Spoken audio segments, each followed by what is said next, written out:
Boa tarde, estamos aqui com Arquitetura e Design. Boa tarde, espectadores. O programa Arquitetura e Design está em várias plataformas, não só aqui no canal 24 da NET, canal de assinatura, mas também na internet, né, em outras plataformas. Então é um programa realmente que tu sabes que ele está atingindo em vários lugares. Então por isso eu queria dar um abraço para uma série de pessoas que eu sei que estão além mar nos vendo. Então um abraço ao Christophe Desité, que está lá na Normandia, um designer maravilhoso, o Wesley Cole em Nova York, o Charles Gonzaga lá em Luanda, Angola, o meu amigo também, um grande designer, o Gianni Gallina em Roma. Todos eles eu tenho certeza que de alguma forma estão nos vendo aí em algum tipo de plataforma, está vendo o programa Arquitetura e Design. Estamos aqui, Porto Alegre, Brasil. Hoje é uma sexta-feira muito especial. Nós temos um convidado que há muito tempo gostaria de ter esse papo longo com ele, porque é uma pessoa que tem muita coisa para contar para nós. E eu espero que vocês apreciem muito o tema, a pauta deste programa. Nós vamos falar sobre essa questão do design de interiores, né? Tão, assim, às vezes relegada a um segundo plano, muitas vezes desdenhada, mas de suma importância e que me interessa, um assunto que particularmente me interessa muito. Hoje a gente está trazendo um fabuloso, um personagem, eu diria que realmente uma personalidade, que é o Paulo Zopas, um grande design de interiores, vai nos trazer algumas coisas para a gente ver e também falar como é essa atuação profissional. Paulo, obrigado a tua presença aqui. Obrigado por mais uma oportunidade de a gente estar aqui conversando. Esse tema que você falou agora é um tema que é pertinente e é um tema que hoje às vezes atrapalha muito o trabalho da gente, o trabalho de todos, que nunca ninguém sabe quem contratar para o quê. Certo. Não é? Então, claro que existe o arquiteto, existe o design de interiores, e eu já me considero no que se chamava decorador. Certo. Eu sempre fui exatamente isso, tá? Quando eu me lembro que eu comecei a trabalhar. Pois é, como é que foi essa iniciação, assim? Eu sei que tu já tem uma carreira longa, mas eu acho que também vem de uma geração que teve, digamos assim, outras performances, digamos assim, né? Hoje nós vivemos uma sociedade muito, a meu ver, um pouco demasiadamente engessada pela universidade, pelos títulos, Eu queria saber como é que foi essa gênese, assim, da tua atuação. Veja você, eu tenho mais de 40 anos de profissão, tá? Quando eu comecei a trabalhar, quando eu pensei em qualquer coisa, eu pensei em fazer arquitetura. Mas, na época, arquiteto arquiteto era a forma, era certo. A busca da forma, a busca muito mais da fachada do que do interno, de dentro de uma residência. Ao menos aqui no Sul. Sim. Estou falando do nosso universo aqui. E então eu vejo muito assim, eu vejo desculpa, assim, mas só para colaborar, eu vejo assim que a gente tem sempre a concepção da arquitetura de fora para dentro, né? A gente raramente se projeta de dentro para fora, né? Tu vê assim que também, né, nos currículos, nessa formação, digamos assim, universitária, profissional, esse é um espaço que tem quase nenhum espaço lá dentro, né? Então, continuamos ainda incorrendo nesse aspecto de que parece que o exterior vale muito e que o interior, na verdade, é uma decorrência daquele exterior. Pois aí, o que aconteceu? Na época, eu fazia vitrines. Eu era vitrinista, fui vitrinista das lojas Renner, nos áureos tempos da Renner. Eu fui vitrinista de várias lojas que eram tipo boutiques em Porto Alegre. E me lembro que numa época desses vitrinistas da Renner nos levaram a Buenos Aires, Teatro Colón, para que a gente olhasse a iluminação e como eles faziam a iluminação. Eram coisas que a gente não conhecia, porque a gente não... nas casas se colocava um lustre. Quanto mais bonito o lustre fosse, mais rico a pessoa era. Certo. Tá? Então, aprendemos muita coisa sobre iluminação e eu sempre gostei dessas pontualidades do trabalho. Tá? E aí, quando eu queria fazer arquitetura, me desiludiu. Eu tinha na época uma namorada, tá? E ela fazia vestibular para arquitetura. Ela já tinha feito, ela já estava um ano a mais do que eu estaria. Entendi. E fui a um encontro com amigos dela e só me chamavam de o vitrinista. Eu sofri o que chama hoje de bullying. O bullying, tu não imaginavas, mas tu sofrias bullying. Não, mas sofri de que eu seria tudo que não precisava dentro da arquitetura. Então, o que eu fiz? Eu disse, mas o que me interessa, na verdade, eu olhava, passava por uma casa bonita e eu imaginava como ela deveria ser por dentro. E eu tinha uma ideia de uma casa ideal para mim e para minha família. Então eu imaginava assim, que a casa da minha família deveria ter uma sala muito grande para caber todos, somei todos, dava 40 e poucas pessoas que morariam nessa casa. Aí eu um dia disse para meu pai, descobri a casa que eu quero, como eu quero a casa para nós. Aí fui mostrar para ele a edificação que era. Bom, era o Instituto de Educação General Flores da Cunha. Teria o tamanho para ser a casa que eu... Eu adoraria morar dentro também do Instituto Flores da Cunha, te confesso. Imagina, acho belíssimo. Imagina tudo aquilo só para salas, claro, e para minha família, quartos e tudo. Bom, mas aí vai que eu comecei a... Eu entendi que o que eu queria não era o exterior, não era o externo. Uhum. O que eu precisava e buscava era o interno. Eu queria saber como as pessoas viviam. Aí comecei a conhecer casas de gente. Meu pai trabalhava com joias. Eu comecei a conhecer casas de gente com bastante poder aquisitivo. Comecei a ver como é que eram essas casas. Comecei a observar o trabalho de quem era top em decoração em Porto Alegre. Certo. Aí me lembro, tinha Suzana Chas Barcelos, tinha Marcos Noronha, o Gueno, Mafalda, certo, Luísa Brenner, que eram pessoas que tinham, com exceção, o Gueno era arquiteto, o Gueno era arquiteto, os outros não eram. E eu comecei a ver o seguinte, o que eu preciso saber? Eu preciso saber combinar móveis, eu preciso saber combinar coisas. E aí eu fui fazer cursos de História da Arte, História do Mobiliário. E essa questão do interior também, que eu acho importante, que eu acho que é aí que entra assim, uma situação muito peculiar, é a questão do entendimento da cabeça das pessoas, de quem vai morar lá. Tem uma psicologia, tem um divã nisso aí, que eu acho isso é a chave do sucesso. Claro, porque o que eu faço quando eu... Tem um psiquiatra que começa a entender as pessoas, né? Psiquiatra que não entende nada de psiquiatria. Não, mas entende as pessoas. Então, eu entro numa casa e eu vou conversar com um casal. Eu me lembro de Como é que faz isso? Né? Tu vai observando as coisas. Mas eu me lembro de uma pessoa, não vou citar o nome, sim, porque hoje ela é uma pessoa muito conhecida, é um amor, ela não se importaria, mas é o seguinte, ela me chamou para a casa dela. E no dia... Eu cheguei às 4 horas da tarde, eu estava lá e estava só a filha. E a filha me disse, Zopas, o que a gente faz? Eu disse, a gente conversa um pouco enquanto tua mãe não chega. Ela tinha ido ao cabeleireiro para ficar bonita, elegante, porque ela ia me receber. Tá? Aí, dali a pouco, eu disse, Ana Paula, posso ter? Ana Paula, vamos... tomar uma Coca-Cola, alguma coisa, um refrigerante. Aí ela me disse, sim, mas como é que eu faço? Vem cá na cozinha comigo.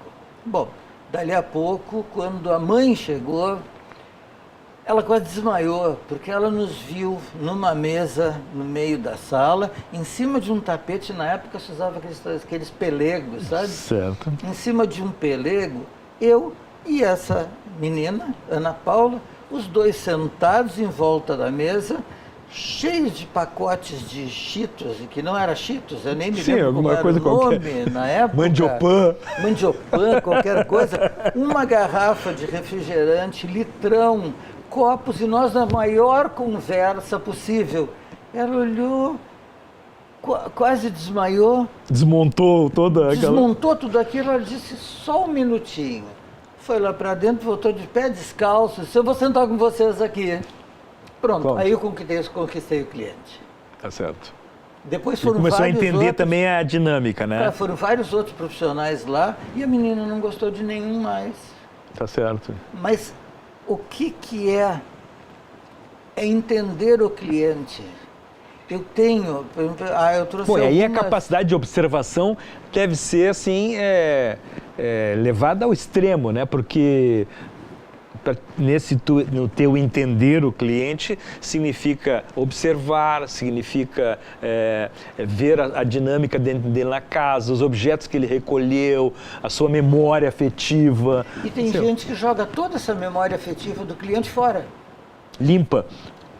Higieniza a vida do cara. Mas não pode. Não pode, exatamente. E outra coisa, o cliente tem que saber que ele muda de casa, mas a vida dele não muda. Isso é importante. Ele não muda a situação que está formada. Um casal que não está bem, não vai ficar bem só porque mudou de casa. Claro. Não. Então, aquilo de tu observar o cliente. Tem cliente que é mais efusivo, o cliente que gosta, por exemplo, de um ambiente mais clássico, mas gosta de um clássico divertido. Que é aquele clássico que não é aquele padrãozão, sabe? Aquela coisa pesada. Não, é aquele clássico, mas o tapete pode ser bem colorido. E a mistura, hoje, de muitas coisas, é bonita, mas tu tem que saber o que misturar. Tá certo, claro, com certeza, com certeza. Eu acho assim que é muito importante, assim, voltando a esse ponto, o ponto da questão realmente da interpretação da psique do cliente. Porque claramente tu deve ter os teus gostos pessoais, né, particulares, mas na verdade tem esse respeito, assim, digamos assim, aquela demanda que ele já te chamou para te fazer para ele, o decor da casa, mas aquilo tem que ter uma correspondência. Olha, eu posso te dizer que eu gosto de algumas casas que eu já fiz, mas eu acho que eu não moraria em nenhuma. Claro, eu imagino que sim, claro.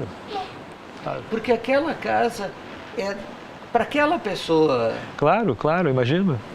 Não é para mim. Tanto eu tenho uma dificuldade em casa.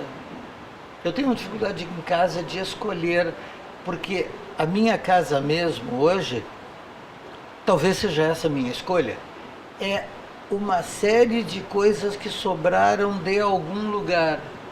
Sabe a poltrona que não deu certo?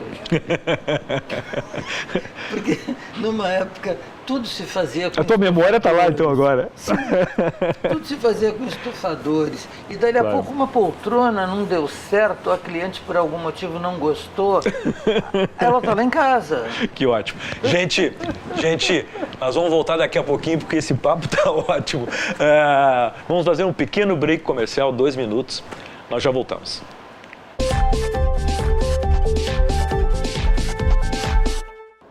Olá, estamos voltando com Arquitetura e Design, hoje nessa sexta-feira, Porto Alegre, Brasil, aqui com o design interior, que ele se diz decorador, Paulo Zopas. Paulo, tu estava comentando no bloco anterior um aspecto que eu achei super interessante, que é assim, a questão que na tua casa tu acabasse tendo, assim, digamos assim, uma espécie de recorte de um pouco de todas as outras coisas, como tu citasse, as que não deram certo, que eu achei fantástico, mas digamos assim, essa acumulação, digamos assim, também é a tua memória, quer dizer, ali tem trabalhos, tem coisas, né? E nós estávamos falando antes sobre a história da memória, da psique, porque o interior, né, e a meu ver, muito mais que o exterior, principalmente na área residencial, ele revela profundamente a trajetória das pessoas, né? Da vida dela, como elas se comportam, ou deveria ser assim, né? Então, assim, eu acho que o teu trabalho é um dos trabalhos mais difíceis, porque essa questão do entendimento dessa psique, dessa psicologia do cliente é importante para as coisas dar certo, né? Não sei se... Eu noto muito que hoje o pessoal não tem mais memória. O pessoal parece que quer destruir a memória do que já teve. E, às vezes, acham que é cafona lembrar de alguma coisa, tá? Eu já acho que não. Eu já acho que, por exemplo, a foto do casamento. Por que essa foto de casamento não pode ser moldurada? Claro. E ser colocada? Quem não tem um corredor, uma galeria de acesso aos quartos, por exemplo? Claro. Olha, se colocar isso, a foto do nascimento do filho, tudo isso nos traz lembranças boas, e eu acho que a gente deve viver das lembranças boas. Certo. Claro que eu não vou botar a foto do casamento que não deu certo. Claro, tá certo. Mas, e nisso a casa tem que ter essa energia, né? E uma coisa que eu sinto muita falta hoje, para um bom feito do meu trabalho, é o bom artesão. Certo. Hoje todo mundo quer ser engenheiro, mas ninguém quer ser um bom mestre de obras. Eu estava pensando agora, uns dias atrás, até porque eu vi uma foto numa revista, eu fiquei pensando assim, pô, agora tu pode me explicar melhor, porque tu é um expert nisso. Eu pensei assim, pô, eu quero fazer uma lareira, uma frente de uma lareira, de pedra, toda entalhada ali, com arabescos, com frisos, né, não sei, algum estilo e tal, né? Eu não quero ter uma frente de lareira com pedaços de mármore ou de granito simplesmente cortados aí numa marmoraria e tal. Eu quero que alguém faça toda aquela parte de decor, toda aqueles adereços todos, assim. Como é que funciona? Como é que seria isso hoje? Olha, primeiro que o teu profissional, teu arquiteto, qualquer coisa, vai te dizer que não, porque tu tem que fazer reto, porque a moda é reto, a moda é limpa, a moda é clean. Mas se a pessoa não é clean, ela não é nada daquilo. Eu tenho um pessoal em Gramado que ainda faz escultura na pedra. Que maravilha. Tá? Difícil de encontrá-los, mas existe sim. Ainda tenho, não sei se tenho, porque era um velhinho que fazia esculturas em madeira. Porque hoje a escultura de madeira não é mais escultura de madeira, ela é feita por computador. Claro. Tá? Aí então, tem um modelo que... Ele faz aquilo ali. Claro. E aí são fora dos padrões verdadeiros. Tá? Sim. Então, é como tu colocar boiserie. Então, todo mundo quer fazer boiserie. Mas boiserie tem técnica.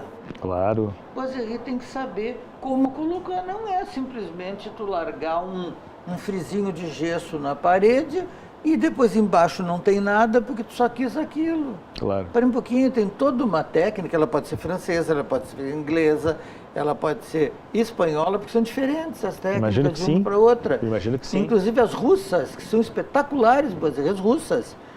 Mas, para isso, as pessoas têm que, no mínimo, entender um pouquinho de história da arte ou ir visitar algum palácio. E documentar, né, então. Hoje... Mas como é que tu acha, assim, que, assim, nessa sociedade nossa contemporânea, digamos assim, a gente talvez tenha...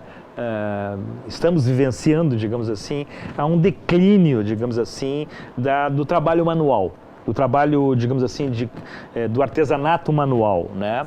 E... em detrimento de técnicas industriais, aí não vamos entrar nesses fatores sociais. Mas assim, isso deve atingir de alguma forma, digamos assim, a criação e a possibilidade de executar coisas na tua área profissional, não? Claro, claro que sim.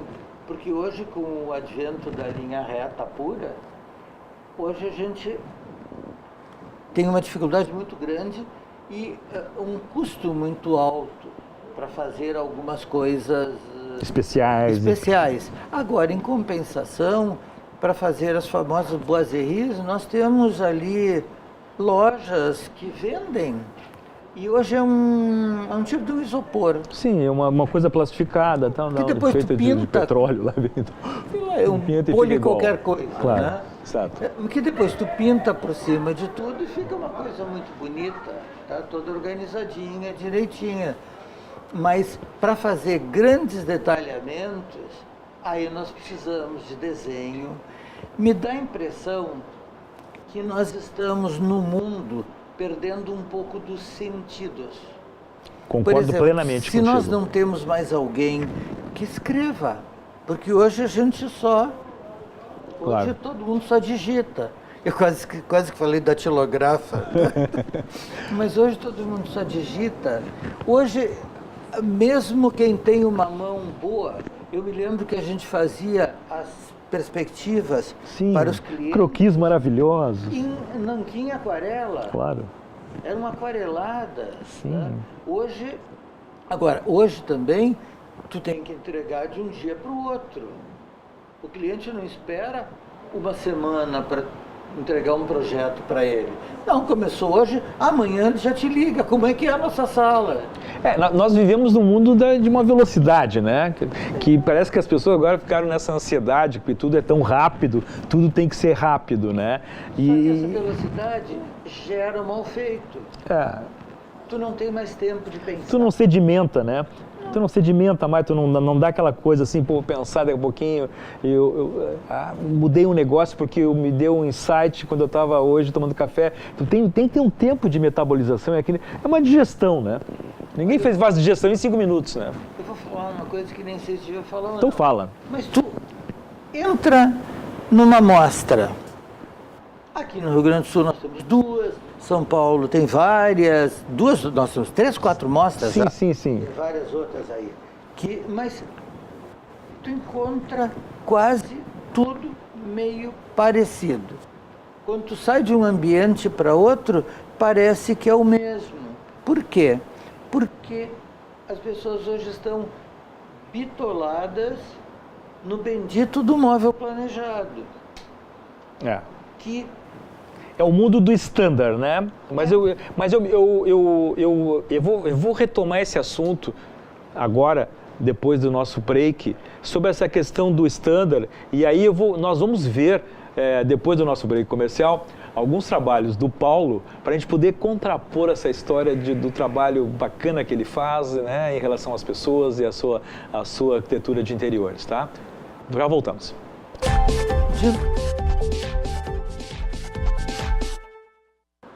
Olá, voltamos com arquitetura e design com o nosso decorador, eu chamo de arquiteto de interiores, Paulo Zoppas. Nós estávamos comentando no bloco anterior a questão dessa estandardização dos costumes, né, dos hábitos e também dos gostos, né, em que hoje nós temos uma imensa padronização cultural, né, estilística, digamos assim. Nós estávamos comentando que mesmo nas mostras que hoje a gente vê de interiores, que o Rio Grande do Sul tem aqui, e a gente vê também nas revistas, uma imensa padronização, né? E que, na verdade, a questão é para onde é que nós estamos indo? Eu ia te perguntar, para onde é que nós estamos indo? Tu que é uma pessoa que eu acho que tem uma trajetória que começou numa geração anterior, hoje tu é um cara extremamente atuante, tem uma imensa prática, e como é que tu vê esse espectro se movimentando, digamos, esse dinamismo, digamos assim, né? Para onde vamos? Eu acho o seguinte, eu acho que todos nós estamos, mesmo os da geração anterior, como a minha e os da nova, procurando um lugar, procurando algo de novo. Mas parece que é difícil por essa massificação das indústrias. Nós temos várias lojas que vendem coisas muito parecidas. E, por exemplo, a linha curva foi abolida, porque é difícil de fazer. Eu ia te perguntar sobre a curva, porque eu sou um cara, eu sou assim meio apaixonado por curva. Sim. certo? Curva no sentido assim estilístico, né? Eu até acho e tenho quase certeza que a curva é um dos elementos que mais chamam a atenção, o olhar, tem uma atração pela curva, né? A gente vê grandes assim, ícones de arquitetura, digamos assim, e tu vê que são contempladas a curva e tal, mas hoje eu vejo, principalmente nos interiores, eu não vejo mais curvas. O que aconteceu com a curva? A curva ficou cara. A curva ficou cara. Claro. Porque um móvel todo quadrado é mais fácil de fazer do que um móvel todo curvo. Esse sofá, essa cadeira que você está sentado, esta mesa, essa aqui é mais fácil de fazer. É uma mesa mais normal. Então, tudo que é reto passa por uma máquina, que eu digo que eles têm uma máquina que entra uma árvore lá no fundo e sai um armário pronto com puxador, por exemplo. Tá? Mas não pode ter uma curva ali. Claro. Porque se tiver uma curva, não tem fita para fazer a curva, não tem... e as empresas não se preocupam, não são as empresas, por exemplo, as que fazem os móveis planejados, não, as empresas que fazem as tais de fitas, as melaminas, não se preocupam com o redondo ou arredondado. E tu acha, então, quer dizer que, na verdade, então, todo esse movimento industrial, científico, digamos assim, começa a estabelecer uma exposição estilística, isso? Digamos assim, uma imposição estilística que aos poucos as pessoas vão, de alguma forma, se adaptando e, digamos assim, abrindo mão ou abolindo nas suas vidas certas coisas. E outra coisa, nós estamos também nos tornando pessoas mais insensíveis, mais quase que de pedra, porque nós temos que resistir a toda essa guerra de internet e tudo isso que tem que ser mais rápido de fazer. Fazer uma curva é mais difícil do que fazer uma linha reta. Inclusive desenhar uma curva também é mais difícil. Desenhar uma curva é mais difícil que a linha reta. E nós estamos passando por um processo, que aí já é uma coisa mais filosófica, que é de a desfeminização e a masculinização em excesso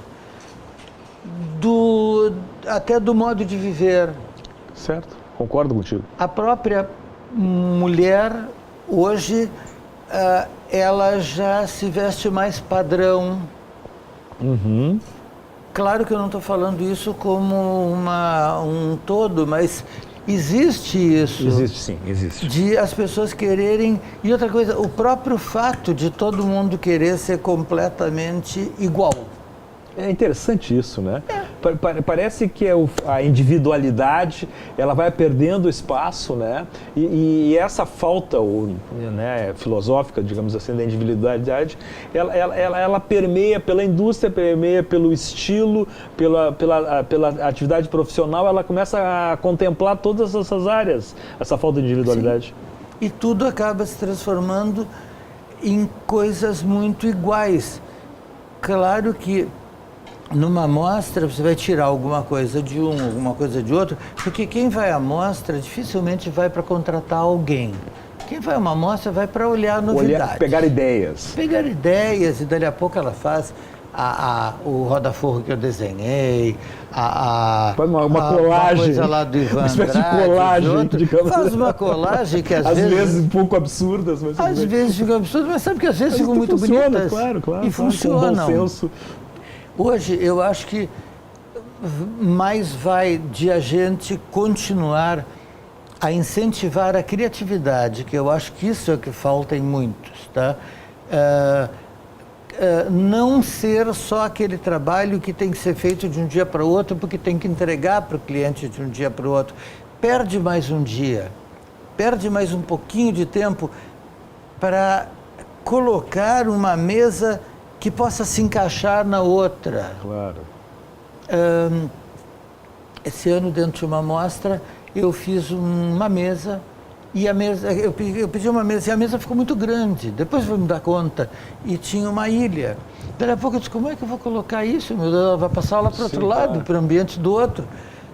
Aí eu disse, não, pera um pouquinho, vamos cortar a ilha aqui, vamos enfiar a mesa por baixo da ilha. Ficou algo que todos me diziam, mas que ideia maravilhosa, que espetáculo isso.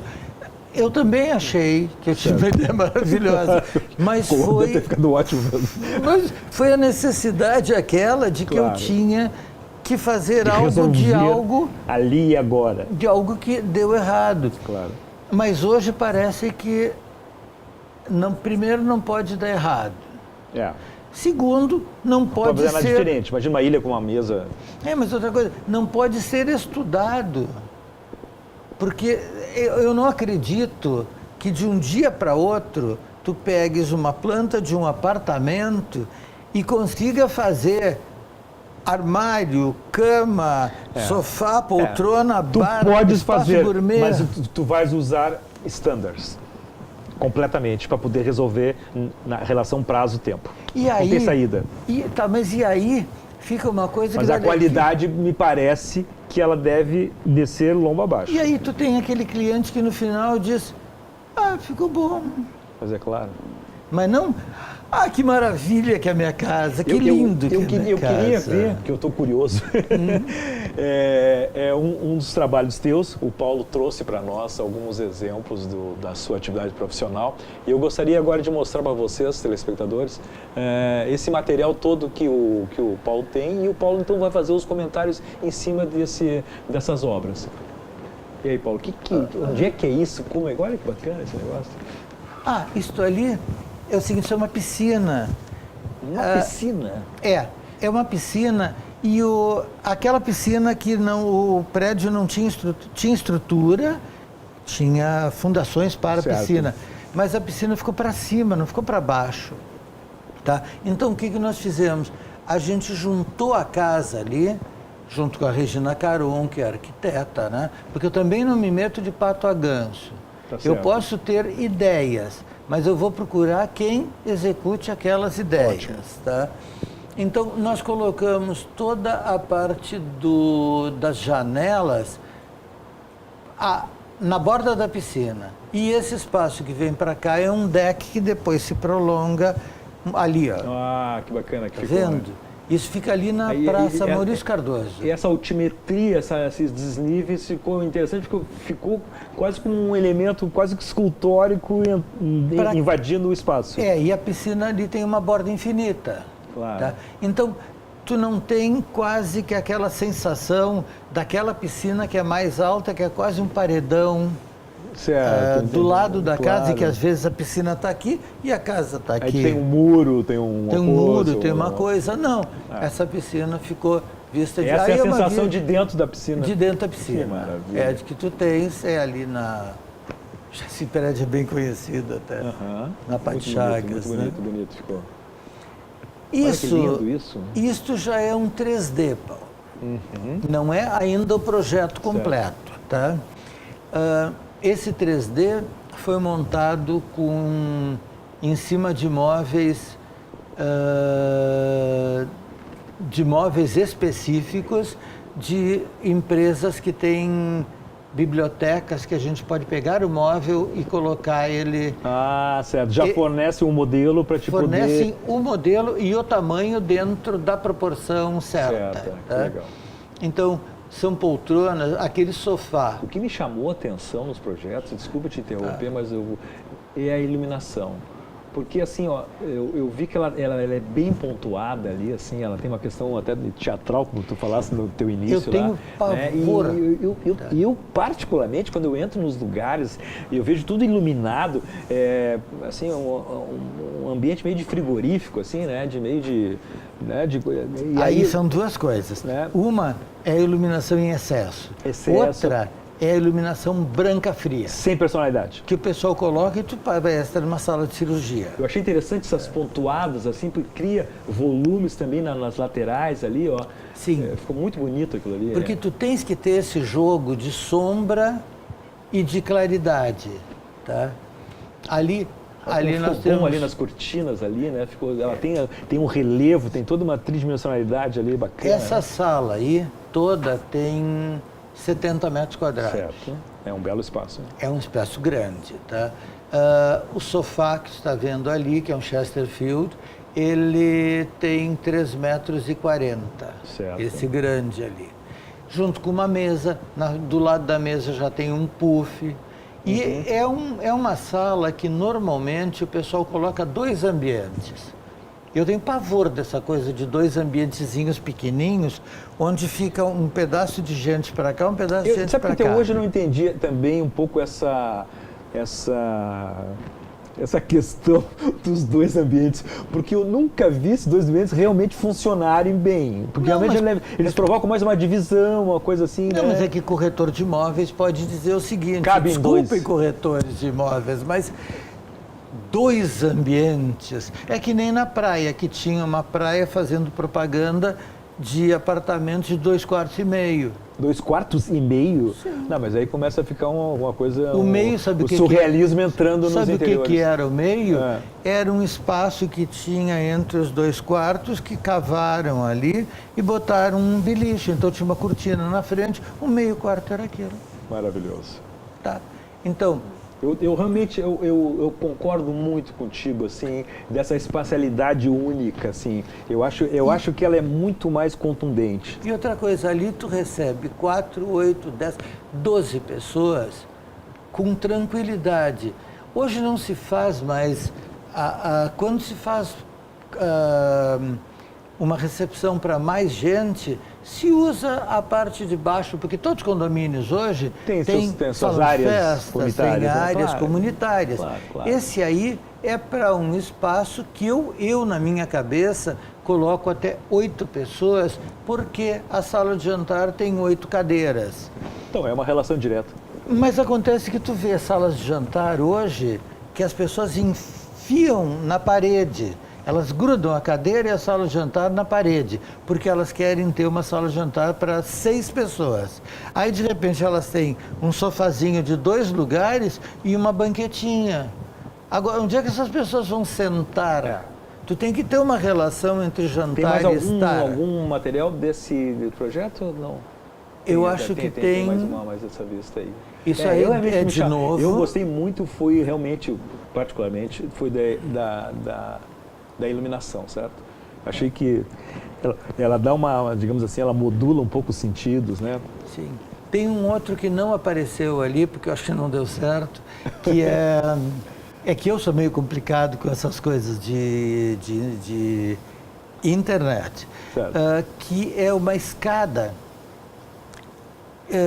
Teve uma fábrica, parece que ela voltou a atuar, a Smara. Smara Que fazia umas escadas de madeira colada. Aquelas vigas maravilhosas. Coisas curvas, agora me lembrei das curvas que a Smara fazia. Então, ela fazia uma escada com um tubo e depois ela era helicoidal. Certo. E os degraus. Mas essa escada estava muito mal cuidada nesse apartamento, mesmo. Então, nós colocamos os degraus em granito, um mármore, um travertino, e pintamos a escada toda de um branco nude, um branco sujo. Tá? E nessas paredes a gente colocou detalhes de boiseries, então deu uma vida para essa escada muito grande e ela... Parece que essa escada cresceu. Certo. Entendi. As pessoas têm mania de querer jogar fora também coisas. Uma escada Smara não se joga fora. Mas uma escada Smara é um patrimônio, eu diria. Também eram coisas que eram um preço astronômico. Poxa, eu me lembro disso. Imagina. Porque eram muito difíceis de fazer sem mesmo. Dúvida, né? sem dúvida. Então, vejo gente querendo jogar fora tanta coisa. Essa ideia do descarte, e eu acho que tu deve sofrer na carne isso. O cliente te chama. Talvez muitos tenham na sua mente a história seguinte: muda tudo. Eu não preciso mais disso aqui já está velho, isso aqui foi da minha tia, isso aqui não sei o quê, e tu com teus olhos deve ter todo um procedimento, olha, veja bem, isso aqui nós podemos realmente dar uma outra vida ou reaproveitar. Eu acho que deve ter, assim, bastante na tua prática profissional esse tipo de confronto, digamos assim. Olha, eu não sou um aproveitador, tá? Mas há um tempo atrás me surgiu um piano. E esse piano, a senhora me disse, eu vou botar fora esse piano, porque meu marido comprou... Botar fora o piano. Era um piano de meia cauda. Eu vou botar fora, porque é um piano pintado, com pátina, fizeram pátina no piano. Aí eu olhei, e eu olhava para aquele piano, parece tão bonito, parece tão elegante esse piano, mas com pátina. Coisa feia um piano patinado, né? Mas dali a pouco eu pedi para ela, tem um bombril, e ela me trouxe um bombril, e eu raspei um pouquinho do que estava ali, estávamos diante de um piano Steinway. Imagina. Que depois de... Fez um trabalho de arqueólogo. Que depois de reformado, recuperado e pintado em laca preta, então... Deve ter ficado maravilhoso. Gente, como uma limousine. Esse piano ficou na casa dessa senhora, lá no Terraville, onde ela não toca mais agora piano. Ele virou protagonista. Sim, ele ficou de uma importância que cada vez que ela faz um jantar, ela convida... Alguém, e ela conhece vários pianistas. Que toca piano, claro. A Olinda Alessandrini, vários pianistas que ela conhece e que tocam piano num determinado horário ali. E tudo começou que haveria um descarte, né? Eu boto fora. Gente, vamos fazer mais um break comercial. 2 minutinhos, bem rapidinho, e a gente volta com esse papo maravilhoso com o Paulo Zopas.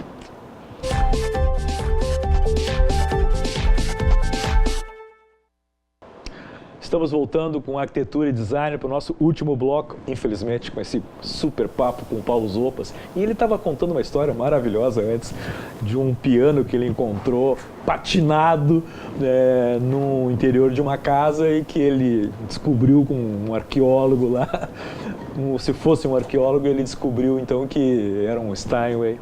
E aí ele recuperou, pintou, e hoje aquele piano que ia ser descartado pela família, hoje pertence à casa como um protagonista, está lá centralizado no ambiente. Então eu queria voltar um pouco ao assunto da história do descarte, da ideia que tu deve então conviver muito, que é das peças antigas, do velho que não serve mais, da ideia nossa hoje em dia de modernidade, dessa modernidade que de alguma forma relega em segundo plano as coisas antigas, né? e que talvez perdeu muito significado hoje para as pessoas. Eu queria ver como é que resolve isso.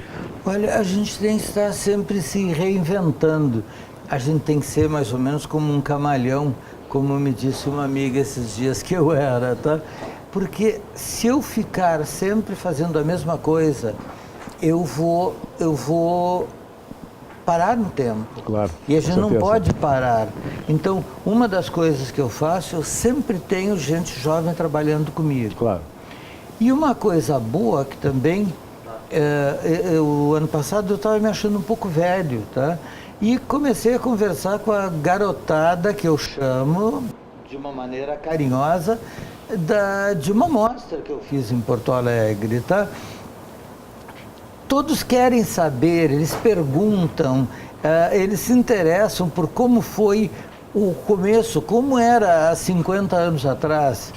Há 50 anos atrás eu tinha 18 anos. Certo. Há 50 anos atrás, quando eu comecei a pensar em trabalhar, como que a gente conseguia viver sem o computador. E aí comecei a dizer para eles que a gente vivia com a mão, tá? Que a gente escrevia, que a gente tinha mesas de desenho, régua T, nanquim, borrava, às vezes tinha que começar tudo de novo, tá? E eu via o interesse deles em saber isso. Levaram uma escola de design de interiores e teve umas 40 pessoas numa conversa que a própria mostra promoveu, certo, comigo, Ivan, e Décio Muniz também, para conversar com esse pessoal novo sobre o passado e o presente. Certo. E hoje, claro, eu não tenho mais a menor condição de fazer um trabalho todo desenhado. Então, hoje, o que eu faço? Mas tu tem guardado os teus desenhos? É uma pergunta que eu faço, assim. Não. Tu tem coisas guardadas? Muito poucas. Desenhos, croquis, não tem? Muito poucas. Muito poucas. Uma pena, deve ter coisas maravilhosas e a discutir. teve coisas muito bonitas. Claro, imagino. Eu me lembro que uma cliente uma vez me disse que uma parede da casa não estaria íntimo que eu não mexesse, não fizesse nada. E que ela queria colocar o que ela bem entendesse. Então ela me deixava o apartamento todo, eu faria como eu quisesse. Isso foi em Buenos Aires. E quando eu cheguei no dia da festa, então de novo, mas ela me perguntou tudo sobre colocação de quadros, como tinha que colocar muitos juntos e como é que se fazia de molduras. Bom, quando eu cheguei, ela me levou direto lá para aquela sala e tinham 15 aquarelas do projeto dela que todo. Maravilhoso. Iniciando hall de entrada, sala de jantares, todos os croquis. Certo, que nós maravilhoso fizemos, isso. Ela emoldurou e colocou ali. Hoje seria uma coisa impensável para essa garotada. Eles não teriam os croquis, não teriam, digamos assim, teria só uma ferramenta de software e tal, né? Aí é que tá. E tem muitos que têm mão para isso. Tem mão, sim, com certeza. Tem muita gente com uma mão espetacular, que eu acho que deveriam exercitar. Esse estímulo, né? Eu num 3D daqueles que eu mostrei para vocês, eu passo um traço em cima. Ah, que legal. Depois dele pronto, eu passo um traço em cima para não deixar ele impessoal. Eu também acho. Eu acho que tem essa... eu acho que tem uma valorização no desenho, né? Eu acho assim, o desenho... Eu até pergunto para os amigos assim, tá, e se o cara na hora ali... Mas se pudesse para o outro lado, como é que tu faz? Tu tem condições de pegar um papel e na hora, naquele momento, naquele presente momento, pegar a perspectiva feita através de um aplicativo, mas tu dá uma caneta aí, pega um papel em branco, papel de pão e desenha para o cara. Como é que tu resolve isso na hora? Essa ferramenta tem que ter, né? Sim, tu tem que saber te explicar. E tu vai te explicar pelo teu desenho. Tu não vai dizer assim, eu volto amanhã porque eu vou ter que voltar lá pro software para resolver. Pô, é um negócio completamente maluco. Perdeu tudo. Perdeu tudo, não né? Não pode claro, fazer isso. Claro. Tá? Eu acho que essa convivência da modernidade, digamos assim, e dessa coisa clássica, digamos assim, vamos chamar de clássico, tá? Eu acho que elas têm que estar relacionadas e convivendo. Eu acho que elas não podem ser excludentes. Eu acho que essa, digamos assim, que nós temos que cada vez estimular mais essa garotada, quer dizer, pegar o bom do que vinha atrás e esse novo que é maravilhoso também. Eu acho que seria de ter, não escolas de criatividade, porque a criatividade não é uma escola, mas maneiras de ter... eu me lembro que tem um ateliê livre da prefeitura, não sei se tem ainda. Existe, sim, claro. E eu fui lá aprender xilogravura, eu ia para lá aprender desenho com carvão. Eu acho que teria que ter uma maior... quase como uma escola de criatividade, não sei como dizer isso. Claro, com certeza. E tu ter mais modalidades de expressão, né? O que eu vejo hoje tem uma espécie de reducionismo, né? Que eu não sei onde é que nós vamos chegar, mas esse reducionismo feito do software, né? Que na verdade tu começa a restringir, e essas modalidades de expressões, outras, em relação ao projeto, acabam cada vez mais ficando estritamente relacionadas a um mecanismo de software, né?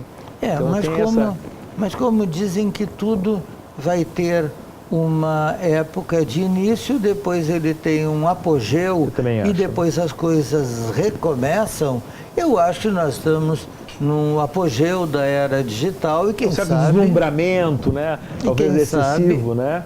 É uma coisa...